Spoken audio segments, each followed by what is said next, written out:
boomer nest egg, and a lot of that is going to get bequeathed in the next decade or so. Yes, I have talked about this, Carl, the greatest transference of wealth in the history of man and womankind. About, I think it was 7 trillion. I don't know if he's still using that number. That's the number that's often kicked around. There's a big chunk coming down. By the way, it's a little bit of a tax chunk, depending upon the tax laws at the time, for the federal government as well. Indeed. I'll speak to Matthew in Texas. Matthew. Hey, Jim. I'm wondering, with continued distrust in our banking system and the Federal Reserve, does this strengthen the investment case for Bitcoin? No. Bitcoin went up today, and I could argue that now it can't even be held in banks. Bitcoin's a strange animal. I will say point blank, I think it's being manipulated up. It was being manipulated the whole time by Sam Bankman-Fried. So please don't assume, therefore, that it's not still being manipulated. And I would sell my Bitcoin right into this rally. And believe me, I had been a believer one time in Bitcoin. Not here, not now. Welcome to the Crypto Teacher. And you know I come back with that video just to make you think. Don't forget to like and subscribe to the channel. Support this great content by hitting the Cash App and by joining the Patreon. And we have the greatest transfer of wealth going on right in front of our eyes. And we have Jim Cramer telling you to sell Bitcoin. And we know when he says sell, he really means to hodl that Bitcoin. And remember, the Crypto Teacher told you. Track of a confusing market. Let me give some advice that rarely ever steered me wrong. There are only 2 things you really need to watch. One macro, that's the big picture, and one micro, company specific. Why don't we start with the big picture? If you want to know where the stock market might be headed, you know what you have to do? You have to keep your eye on bonds. Look, I know the bond market is boring as all get out. But it's much larger than the stock market, and more importantly, it's very important to the overall direction of stocks. Back in the day when I was running my old hedge fund, I'd always call in for the road, and I'd start the same way. I had to be away from my desk, so I began the phone conversation by saying, hey, where are the bonds? That's how much it mattered to me on a day-to-day basis. Didn't ask for the stocks for a second, where the bond market is. Yet stock market investors seemingly forget the bond market rules all the time. They forgot in 2000, the bond market told us the economy was softening right near the dot-com peak. They forgot when the Fed raised interest rates 17 times in lockstep fashion in the lead up to the financial crisis, specifically in the worst downturn since the Great Depression. People paid little attention to when interest rates peaked in 2022, even as it became the best time in years to buy the industrials and even the home builders. Look, it should never come as a surprise to you that long-term interest rates are rising or falling. You've got to know that. You simply must know what the bonds are doing at all times. Now, bonds can punch your portfolio in the face if you aren't paying attention, hence the excessive focus on the yield curve. Yes, where the 2-year is, where the 5-year, the 10, the 20, the 30. That's why I say don't forget bonds. Always keep those bond prices and interest rates in front of you if you want to know what might be happening in the future. Now, when I was coming up in Goldman Sachs, I was trained to focus on bonds because bonds are the true competition to stocks. The competition I most fear. Company-specific level, you need to be very cautious when you see unexplained resignations by key executives. To put it bluntly, when the chiefs resign, you should too. Sell. Yeah, when you see a CEO step down for no discernible reason, you know what? You should presume something is wrong. And you got to do some selling. I say shoot first, ask questions later.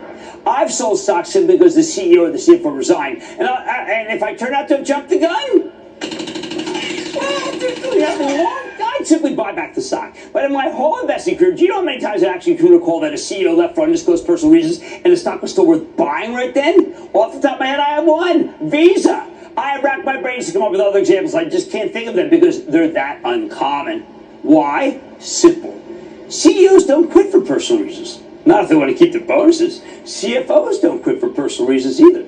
These are fabulous jobs. You don't get to be a chief executive of a publicly traded company by being devoted to your family. Nobody gets one of these jobs without giving up a great deal of what most people enjoy about life. Things like family, friends, nights out, vacation. And we have Jim Cramer finally giving us the truth when it comes to the bond market and these CEOs.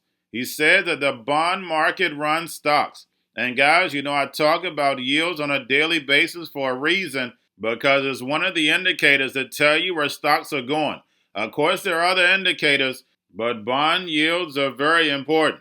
And then he talks about the CEOs. If the CEO resigns, that means something is going on. Guys, we've seen CEOs leave left and right because that lets us know when they're about to tank the market. Yes, the market goes back up, but there's a lot of consolidation.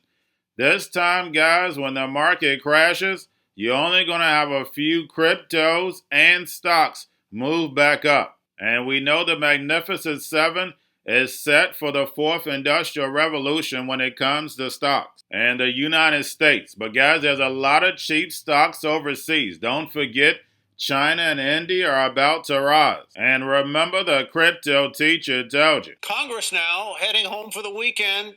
Ain't no speaker. No, sir. Emily Wilkins has details on the latest setback. Jim Jordan. Emily. Hey, Tyler. Well, Jim Jordan is no longer in the running for Speaker. House Republicans just met after Jordan failed to win the gavel on a third vote on the House floor, and they took a secret ballot with the question, do you want Jordan to continue to be the Republican nominee for Speaker? And the end result of that vote was that no, a majority of Republicans did not want to see Jordan run again.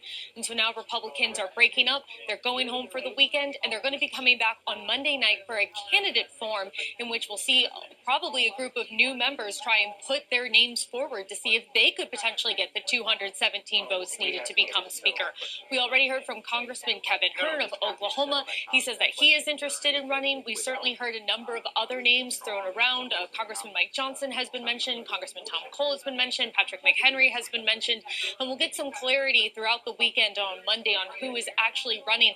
But at this point, again, it is just not clear that any of these folks can get to 217 and can actually become Speaker. And there's a lot of debate still on the table about empowering Patrick McHenry as Speaker pro tem. Democrats are still pushing to get some sort of bipartisan coalition. I think at this point it remains very unclear exactly what this situation is going to play out. But at this point, Jim Jordan is no longer in the running to become Speaker. I would almost never start an interview with a Fed official like this, but because yesterday was so confusing, I need to ask you to help us put what the chairman said into context. If you look at the 10-year, the yield was up, it was down, it was sideways, and ultimately it settled lower. The 2-year yield went up, went down, went sideways, ultimately settled a little bit lower. The stock market was up and down. Was it a hawkish message? Was it a dovish message? How did you put it in? I know you listen to the chairman almost probably more closely than I do.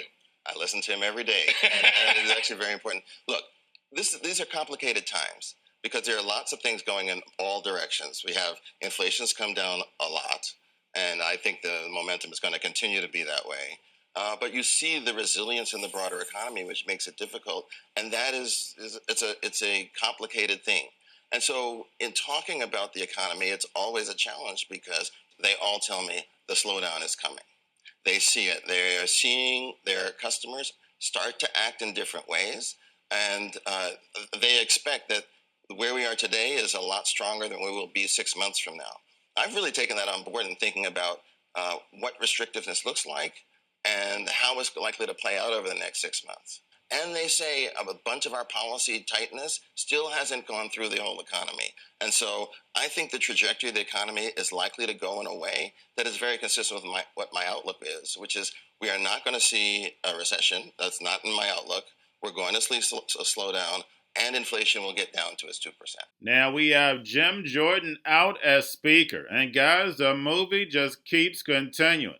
And we know that now we're days away from a government shutdown. So we know the drama is just going to keep picking up. And then also we still have these strikes going on. And like I told you, the longer the strikes going on, the less the masses care.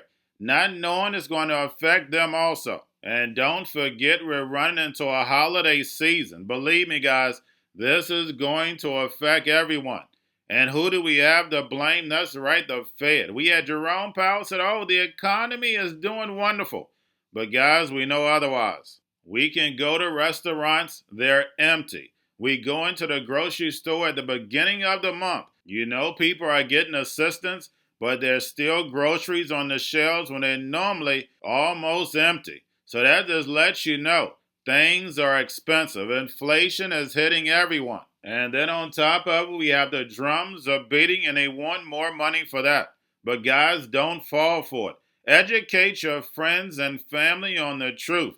This is biblical, guys. The Bible speaks of illusions, and we're getting plenty of them. And you know the crypto teacher gives you the truth, nothing but the truth. Yes, the truth hurts, but it sets you free. And I know a lot of you, because I tell you the truth, you're going to hate me. But that's okay. Remember, I'm just a watchman on the wall. And remember the crypto teacher told you, because he knows when it comes to the NWO, it's all planned out. You have a wonderful day. Going to a different economy, and we're going to be learning more about that as we go. But clearly, we're learning that things can be done from remote locations. We're learning that technology can replace people even more than we thought.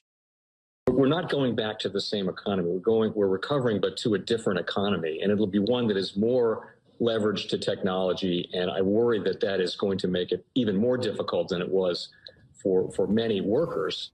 In Silicon Valley, and my friends who work in technology know that what we did to the manufacturing workers, we are now going to do to the retail workers, the call center workers, the fast food workers, the truck drivers, and then even bookkeepers, accountants, insurance agents, lawyers, and on through the economy. So what happened to the manufacturing workers is a very clear sign. And so we'll import Chinese-based CBDC technology. So it's going to be CBDC in a box provided to you by the People's Bank of China. But every stock, every bond, every currency, every commodity, every piece of art, every private business, every piece of real estate will eventually be a token on a blockchain, an entry on a ledger, permanent and immutable. We will have truth instead of trust. And we will save over $7 trillion a year. 6 to 8% of global GDP is wasted by the friction of the trust industry that's necessary when you have dual entry accounting. With triple entry accounting, which is what a blockchain is, we get rid of all of that friction. It's a beautiful future. Like what you see in China and their social credit scoring systems, right? If we get identity wrong, it could be a tool to enslave humanity. And if we get it right, it could be a tool to liberate humanity. And as an American, I'm obviously rooting for the one that's on the side of freedom. Bitcoin is an international asset. And also, I do believe the role of crypto is, it's digitizing gold. I actually believe this technology is going to be very important. Look at it. We have been part of a huge revolution in investing through ETFs. We believe that ETFs will be changing the whole way we invest.